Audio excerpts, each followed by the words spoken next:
पूर्ण प्रवृत्तियां हैं वो तो इंदिरा के, लेकिन जब भी हुआ है तो लोगों ने कहा है, इंदिरा को भी कहा गया, लेकिन भारत की जनता में इतना विवेक है कि वो उसे रोक देगी। देखिए 70 साल का बूढ़ा सड़क पर आकर खड़ा हो गया इंदिरा के खिलाफ और उनको कहा सिंहासन खाली करो, जनता आती है, उनको छोड़ना पड़ा।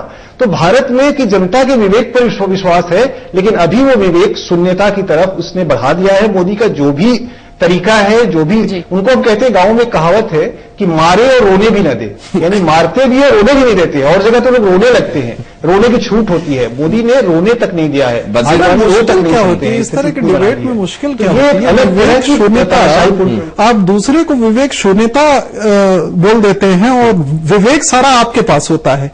ये एक बड़ा अजीब सा डिबेट हो जाता है जो कि लॉपसाइडेड होता है। आप अगर ज्यादातर लोग सोच रहे हैं और उनको ये लग रहा है, हो सकता है कि वो सही ना हो डिसीजन, नहीं वो, लेकिन विवेक शून्यता कॉन्टेक्स्ट है उसमें। अजय जी, उसमें कॉन्टेक्स्ट ये है कि गुजरात मॉडल, अरे गुजरात मॉडल किसी ने एनालाइज करके देखा कि क्या है, उसकी जो सच्चाइयां हैं वो अदरवाइज है, लेकिन लोग उस पर आंख मूंद के भरोसा आज कर रहे हैं कि नहीं कि वो सारे देश को गुजरात की तरह डेवलप बना देंगे। विकास के किन मॉडल्स की पड़ताल हुई है, ऐसे अलग अलग करके विश्लेषण करके? कितने मॉडल्स, कितने मॉडल, नहीं बहुत सारे मॉडल्स हैं। बिहार मॉडल है, बिहार का अपना मॉडल है। बिहार मॉडल कोई पेश नहीं करना है, लेकिन वो देश के लिए क्यों नहीं करते हैं भाई? आप उसको करिए। और नहीं हो सकता। अरविंद पानी रही ने किया, आपको वापस तानाशाही पर लौटते हैं। अरविंद पानी रही ने किया है, अमर्त्य सेन ने किया है, सबने किया है, आप कैसे बात कर रहे हैं? हम अरविंद को इसमें शामिल करते हैं। अरविंद ये बताएं कि अभी यहाँ इंदिरा गांधी का भी जिक्र आ रहा था कि इंदिरा गांधी ने भी, तो वो जो स्ट्रीक है वो बार बार तुलना होती है। देखिए पर्सनैलिटी ट्रेट्स की अगर बात करें तो तुलना करनी पड़ेगी मोदी की और इंदिरा गांधी की। और इंदिरा गांधी का जो अगर एक्सट्रीम हम कहें तानाशाही का जो स्ट्रीक दिखा तो इमरजेंसी के समय में दिखा, लेकिन उसके बाद कानून की अदालत ने भी और जनता की अदालत ने भी उनको दरबदर किया। तो ये हिंदुस्तान की जनता जब ये कर ही नहीं सकती, हिंदुस्तान में सक्सेसफुल नहीं हो सकता है, तो क्यों इसे तूल दिया जा रहा है? क्यों विरोधी इस बात का सहारा ले रहे हैं? देखिए, पहला सच ये है कि अगर नरेंद्र मोदी को कोई डिक्टेटर कह रहा है, मुझे लग रहा है ये सबसे बड़ा कॉम्प्लीमेंट है नरेंद्र मोदी के लिए। कारण बड़ा सिंपल है, लगभग 14 साल से वो चीफ मिनिस्टर है।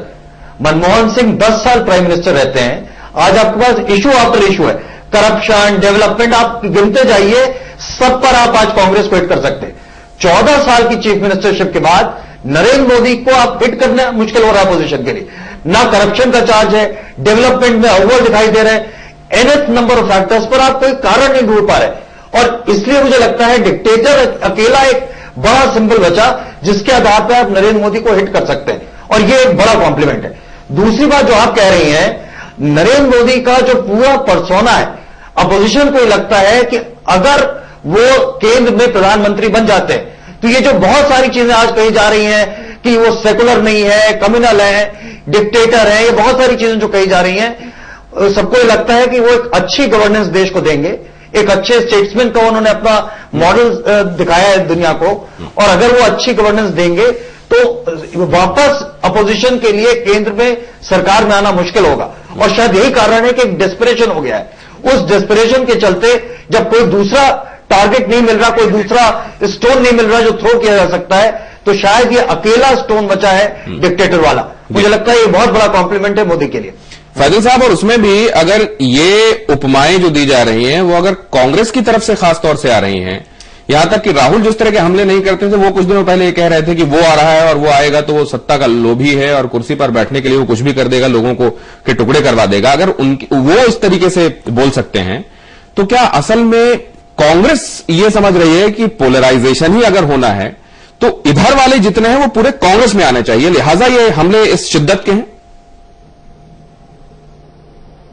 नहीं, सबसे पहले तो मैं ये कहना चाहूंगा, पूर्णिमा अभी जो थोड़ी देर पहले कह रही थी कि जब हिटलर आए जर्मनी में तो सारे लोग, ये सच है, ये ऐतिहासिक घटना है कि पूरी जर्मनी के लोग उन पे आंख मूंद करके भरोसा करते थे और इसलिए वो हिटलर बन गया। यहां सबसे बड़ा सवाल ये है कि क्या हिंदुस्तान की 125 करोड़ जनता उसी तरह से मोदी की सारी बातों पर विश्वास करते हैं? मुझे लगता है बिल्कुल गलत बात है, ऐसा बिल्कुल नहीं है। हम लोग जब मोदी जी के संदर्भ में बात करते हैं तो 3, 4, 5 स्टेट में जिस तरह की उनकी बातचीत हो रही है उस पर ये हम लोग तासुब निकालते हैं, ये कंक्लूड करते हैं कि पूरे हिंदुस्तान में उनको उसी तरह से देखा जा रहा है, ये बिल्कुल नहीं है। अगर आप मोदी जी की बात करें तो आप थोड़ी बहुत चर्चा उनकी साउथ में और नॉर्थ ईस्ट के स्टेट्स में हो रही है, लेकिन उनका वहां पे ना कोई कैरिश्मा है, ना वहां उनके बारे में इस तरह की चर्चा है जैसे हिंदी हार्ट लाइन में हो रही है।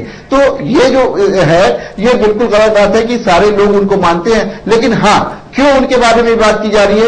इसलिए दिनेश कि आज मीडिया का भी एजेंडा मोदी ही जी सेट कर रहे हैं। अगर मोदी जी के हिटलर वाली स्ट्रीक पे बात होती है तो ये एजेंडा इनडायरेक्टली मोदी ने ही सेट किया है। तो ये कहीं ना कहीं उनकी पर्सनैलिटी में एक चीज है जिससे ये डर होता है कि अगर वो सत्ता में आए तो शायद इस तरह की चीजें करेंगे। रहा सवाल ये कि राहुल गांधी के अटैक का और कांग्रेस के अटैक का, तो जाहिर सी बात है कि वो अभी जिस डेस्परेट सिचुएशन में है, राहुल गांधी चाह रहे हैं कि किसी तरह से वोट पोलराइज हो, सारे लोगों को ये मोदी का डर दिखा करके ये बताया जाए कि कम से कम माइनॉरिटी वोट उनके खेमे में आ जाए। ये मुझे लगता है कि 25 या 20 करोड़ मुसलमानों का सबसे बड़ा इंसल्ट है कि उनको मोदी जी के बारे में यह कहा जा रहा है कि मोदी आएगा तो तुम्हें मार डालेगा, मोदी आएगा तो तुम्हें तबाह कर देगा।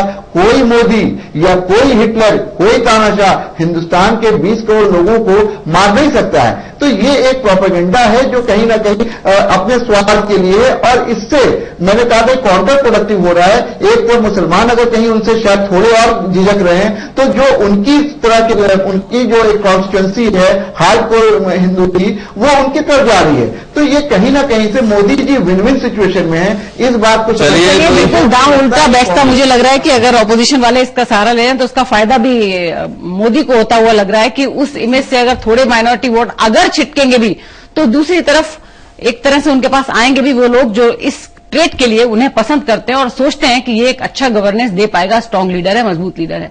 लेकिन दूसरे ऐसे नेता जिनका हमने उदाहरण दिया था अपनी बातचीत में भी, जिनके नाम आए थे कि वो किस तरह के नेता हैं, वो कैसे अथॉरिटेरियन हैं, अपनी पार्टीज में किस तरह वो अपना चलाते हैं, अपना रूल चलाते हैं, अपनी बात चलाते हैं, किसी की बात सुनते नहीं हैं।